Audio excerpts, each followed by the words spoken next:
Nang mabalitaan ni Jesus na nakulong si Juan, bumalik siya sa Galilea.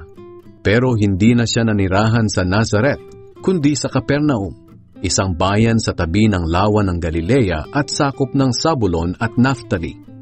Sa ganitong paraan ay natupad ang sinabi ni Propeta Isaias. Ang lupain ng Zabulon at Naphtali ay daanan patungo sa lawa at nasa kabila ng ilog ng Jordan. Ang mga lugar na ito ay sakop ng Galilea at tinitirahan ng mga hindi Hudyo.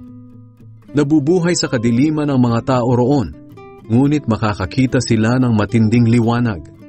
Kahit nasa kadiliman sila at natatakot mamatay, maliliwanagan sila. Simula noon nangaral na si Jesus. At ito ang kanyang mensahe. Pagsisihan na ninyo ang inyong mga kasalanan, dahil malapit na ang paghahari ng Diyos.